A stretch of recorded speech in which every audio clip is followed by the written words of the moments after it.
तो hello students, स्वागत है आपका एक और नई वीडियो में वैदिक ट्यूटोरियल्स की। तो आज की इस वीडियो में बात करेंगे क्लास 10th के एक बहुत इंपॉर्टेंट चैप्टर जो कि ट्रिग्नोमेट्री के बारे में। इस वीडियो में हम ट्रिग्नोमेट्री का बेसिक्स पढ़ने वाले हैं। जैसे चैप्टर शुरू करने से पहले जो आपको बेसिक्स पता होने चाहिए बहुत इंपॉर्टेंट है, क्योंकि उसके बिना आप चैप्टर को शुरू कर ही नहीं सकते, सॉल्व ही नहीं कर सकते क्वेश्चन उसके। तो इसीलिए जो आपको पता होना चाहिए वो इस चैप्टर में, इस वीडियो में हम डिस्कस करेंगे। तो बेसिकली इस वीडियो से पहले मैंने आप एक पाइथागोरस थ्योरम की वीडियो डाली हुई है, उसको देखना बहुत ज़रूरी है। क्योंकि अगर आपको ये एक्सरसाइज या ये वाला चैप्टर समझना है, ट्रिग्नोमेट्री को समझना है, तो उसका बेस पाइथागोरस थ्योरम है। ठीक है, तो सबसे पहले आपको बेस समझना होगा। किसी भी चीज़ को शुरुआत करना चाहते हैं तो उसका बेस आपको कंप्लीट होना चाहिए। ठीक है, तो आई होप मैं समझ के चलता हूँ कि आपने पाइथागोरस थ्योरम वाली वीडियो देखी हुई है या आपको पाइथागोरस थ्योरम पहले से ही आता है। ठीक है, तो मैं आपको डायरेक्टली रेशियोज़ ही बताऊंगा जो ट्रिग्नोमेट्री के चैप्टर में आपके में इंपॉर्टेंट है। मैं सिर्फ वही बताऊंगा, पाइथागोरस थ्योरम से शुरू नहीं करूँगा क्योंकि मैं ऑलरेडी पाइथागोरस थ्योरम की वीडियो बना चुका हूँ। तो ठीक है, आपको इस चैप्टर को पढ़ने से पहले कुछ टर्म्स हैं जो पता होने चाहिए। जैसे कि एक राइट एंगल ट्रायंगल के पार्ट क्या क्या होते हैं। देखो, राइट एंगल ट्रायंगल में 3 एंगल होते हैं। एक एंगल ये होता है, एक एंगल ये होता है और एक एंगल ये होता है। राइट एंगल ट्रायंगल में एक 90 डिग्री का एंगल होता है, दो 90 डिग्री से कम होते हैं, जिनके तीनों को ऐड करके टोटल सम 180 डिग्री का बनता है। ठीक है, 3 साइड होती हैं। एक सबसे बड़ी साइड होती है जिसको हाइपोटेन्यूज बोलते हैं, और जो एक परपेंडिकुलर साइड होती है उसको ऑब्वियसली परपेंडिकुलर बोलते हैं। और एक बेस होता है जो कि जिसके ऊपर परपेंडिकुलर लाई करता है। ठीक है, परपेंडिकुलर और बेस के जस्ट कॉर्नर पे ही 90 डिग्री एंगल एग्जिस्ट करता है। और एक चीज़ और याद रखने वाली कि 90 डिग्री एंगल के जस्ट सामने वाली साइड ही हाइपोटेन्यूज होती है। और आपको एक टर्म याद रखना है, क्योंकि हमारे ट्रिग्नोमेट्री में ये चीज़ बहुत यूज हुई होगी। ये जो सर्कल करके या ओ बना के बीच में लाइन खींची होती है, इसको हम बोलते हैं थीटा। ठीक है, थीटा एक वैल्यू है एंगल को डिनोट करने के लिए। हम एंगल को थीटा से ही रिप्रेजेंट करते हैं। ठीक है, तो अब हम कोई भी एंगल को रिप्रेजेंट करेंगे तो थीटा के साथ करेंगे। जहाँ पे भी थीटा की बात हो तो आपको ये समझ में आना चाहिए कि थीटा जो है किसी भी एंगल को रिप्रेजेंट कर रहा है। ठीक है, तो एक चीज़ और, हमको ट्रायंगल में थीटा गिवन होता है। दैट मीन्स कि अगर आपको कोई, जैसे कि इस राइट एंगल ट्रायंगल में एक जगह आपको थीटा दिया हुआ है कि थीटा सी एक है, और यहाँ से आपको ट्रिग्नोमेट्रिक रेशियोज को फाइंड करना है। ठीक है, तो एक चीज़ बेसिक समझ लो कि थीटा के जस्ट सामने वाली साइड परपेंडिकुलर होती है। इतना याद रखना, थीटा की जस्ट सामने वाली साइड परपेंडिकुलर होती है और 90 डिग्री के सामने वाली साइड हाइपोटेन्यूज होती है। इसमें कन्फ्यूजन नहीं करना है और इसको याद रखना है। ठीक है, और जस्ट ये तो जब परपेंडिकुलर और हाइपोटेन्यूज पता हो जाएगी तो ऑब्वियसली बात है जो थर्ड साइड होगी वो बेस होगी। ठीक, इससे आगे हम बढ़ते हैं। ट्रिग्नोमेट्री के मेनली 6 रेशियोज़ होते हैं। ठीक है, मेनली 6 रेशियोज़ हैं जो आपको पता होने चाहिए, और इनको याद करने की मैं बहुत बहुत सिंपल सी ट्रिक बताऊंगा, जैसे कि आपको एक बार में याद हो जाएंगे। ठीक है, सबसे पहले हम देख लेते हैं कि वो रेशियोज़ कौन कौन से हैं। ठीक है, पहला रेशियो है जिसको हम बोलते हैं साइन। ठीक है, सेकेंड है जिसको बोलते हैं हम cos, and the third one is tan, fourth is cosec. ठीक है, fifth is sec, and the sixth is cot. ठीक है, अब देखो इसमें क्या है, ये जो साइन है ना, sine cos tan cosec sec cot, ये 6 हमारे ट्रिग्नोमेट्रिक रेशियोज़ हैं। ठीक है, और ये जो sine cos tan cosec sec हैं, ये एक्चुअली क्या है, ये एक्चुअली राइट एंगल ट्रायंगल की साइड्स हैं। ठीक है, ये आपको याद रखनी है, ये रिप्रेजेंट कर रहे हैं साइड्स को। अब अगर मैं इसके आगे थीटा लगा देता हूँ, ठीक है, sine theta, cos theta, tan theta, cosec theta, sec theta या कॉट थीटा, तो इसका मतलब क्या है कि जो साइन थीटा है एक स्पेसिफिक वैल्यू पे, मतलब एक पर्टिकुलर एंगल पे साइन की वैल्यू क्या होगी, मतलब एक्चुअली इनकी सबकी एक फिक्स्ड वैल्यू है। साइन की फिक्स्ड वैल्यू है, कॉस की फिक्स वैल्यू है, ऐसे ही सारी 6 रेशियोज़ की फिक्स वैल्यू है। ठीक है, तो साइन की जो वैल्यू है वो मैं आपको बता दूं, साइन होता है वो परपेंडिकुलर अपॉन हाइपोटेन्यूज के बराबर होता है। ठीक है, सेम कॉस हमारा जो है वो बी अपॉन एच यानी बेस अपॉन हाइपोटेन्यूज के बराबर होता है, एंड जो 10 है वो भी हमारा पी अपॉन बी के बराबर होता है। ठीक है, और जो कॉसेक है, कॉसेक जस्ट साइन का उल्टा होता है, तो दैट मीन्स हमारा कॉसेक होगा एच अपॉन पी, एंड जो सेक है हमारा वो हमारा कॉस का उल्टा होता है, तो that is H upon B, and the cot is 10 का अपोजिट जो कि हमारा बी अपॉन पी। ठीक है, जैसा कि मैं आपको पहले बता चुका हूँ, जो पी है परपेंडिकुलर एच है हाइपोटेन्यूज एंड जो बी है वो है बेस, ठीक है। अब इनकी वैल्यूज़ को कैसे एक बार में याद कर सकें, देखो एक टर्म होता है P B P upon H H P, ठीक है। इसको याद करने की कई सारी ट्रिक है, आप ऐसे भी याद कर सकते हो, पंडित बद्री प्रसाद अपॉन हर हर भोले, है ना, पंडित बद्री प्रसाद अपॉन हर हर भोले, या फिर people belongs to Paris says Hindustan है बेहतर, ठीक है। तो जस्ट आपको ये चाहे P V P upon H H B करके याद कर लो, या पंडित बद्री प्रसाद अपॉन हर हर भोले याद कर लो, या फिर people belongs to Paris says Hindustan है बेहतर, इस तरीके से याद कर लो, ठीक है। बेसिकली कहने का मतलब ये है कि आपको ये टर्म याद होना चाहिए।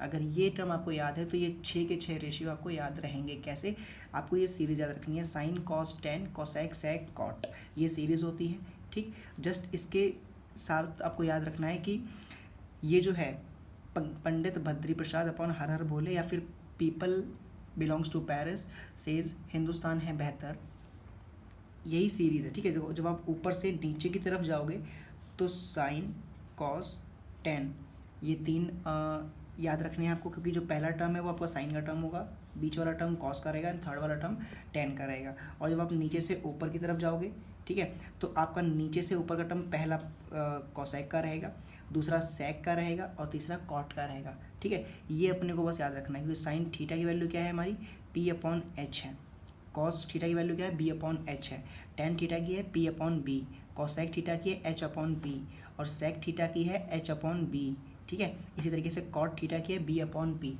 ये थीटा जो मैंने बता रहा था अभी, थीटा ये है कि जैसे साइन थीटा है, राइट, तो थीटा के सामने वाली साइड हमेशा परपेंडिकुलर होगी।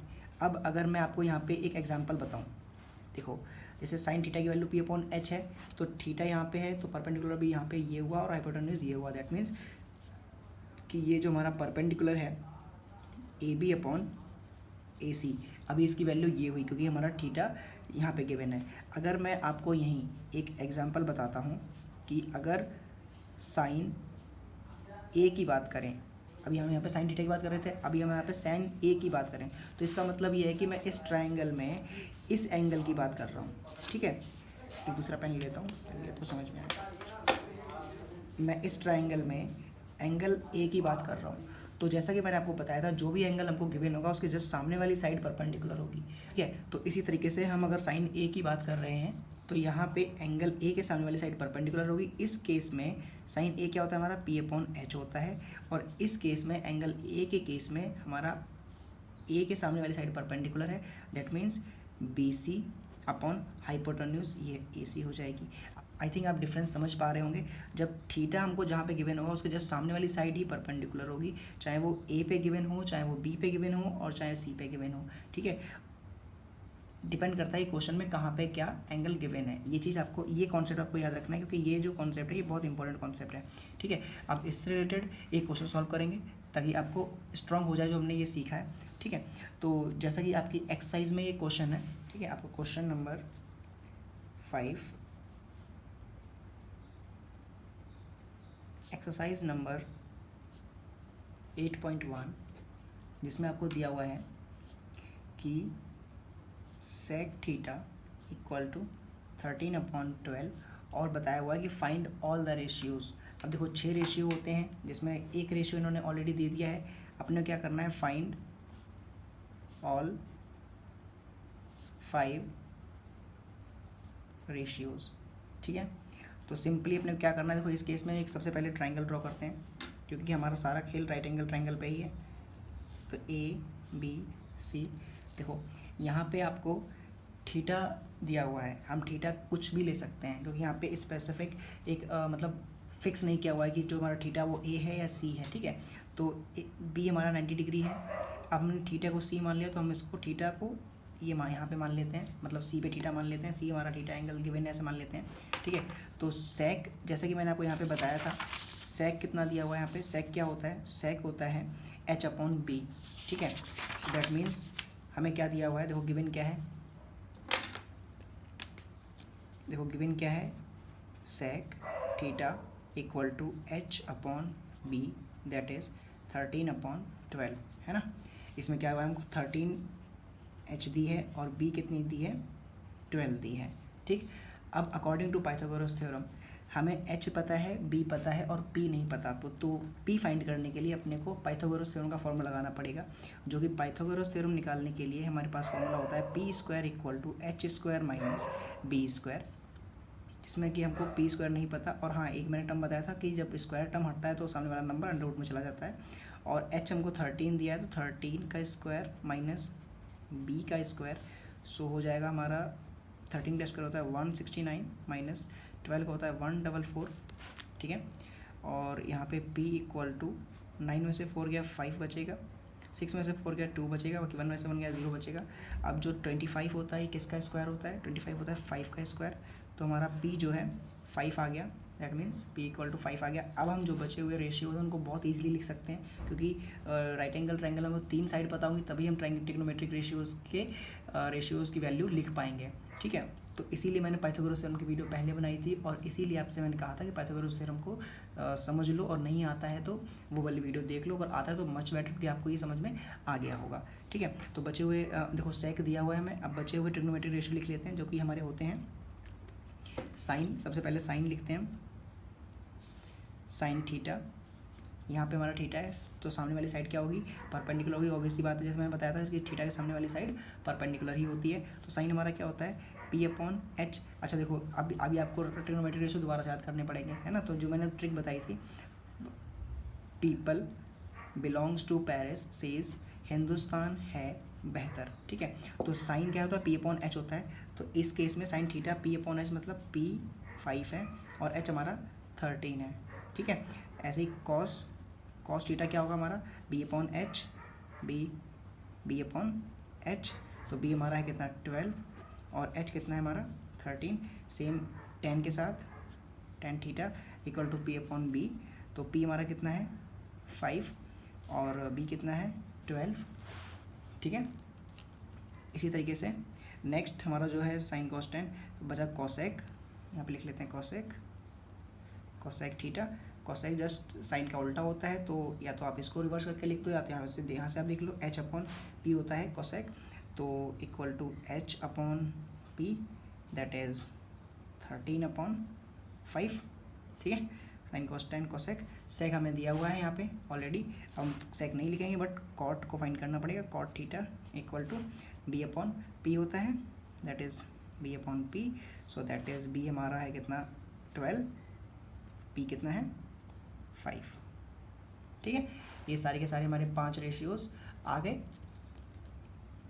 इसी तरीके से हम ट्रिग्नोमेट्रिक रेशियोज़ को फाइंड करते हैं, और ट्रिग्नोमेट्रिक रेशियोज़ फाइंड करने से पहले आपको पाइथागोरस थ्योरम बहुत ज़रूरी पता होना चाहिए, इसीलिए मैंने आपसे कहा था याद करने के लिए पाइथागोरस थ्योरम आपको पता होना चाहिए। तो आई होप कि आपको ये क्वेश्चन समझ में आया होगा और कॉन्सेप्ट क्लियर हो गया होगा, और अगर कोई डाउट रह गया है तो आप मुझे कमेंट सेक्शन में मेंशन कर सकते हैं, मैं उसके ऊपर भी नेक्स्ट वीडियो बनाने की कोशिश करूँगा, जो भी आपका डाउट रह गया हो। ठीक है, इससे नेक्स्ट वीडियो में हम समझेंगे कि ट्रिग्नो से कि आपके चैप्टर में 0 to 90 डिग्री के एंगल्स बताए गए हैं ट्रिग्नोमेट्री में, तो उस पे कुछ ट्रिग्नोमेट्रिक रेशियोज़ किस तरीके से डिफरेंट होते हैं। ठीक है, और उससे रिलेटेड कुछ इंपॉर्टेंट क्वेश्चन हम सॉल्व करेंगे, बेसिक कॉन्सेप्ट समझेंगे, जिससे कि ट्रिग्नोमेट्री आपको अच्छे से समझ में आ जाए। ठीक है, आज की वीडियो में बस इतना ही, और चैनल पे नए हैं तो चैनल को सब्सक्राइब जरूर कर लें, साथ साथ बेल आइकन को दबा लें, जिससे कि हमारी हर नेक्स्ट वीडियो की नोटिफिकेशन आप तक सबसे पहले पहुंच सके। Thank you so much.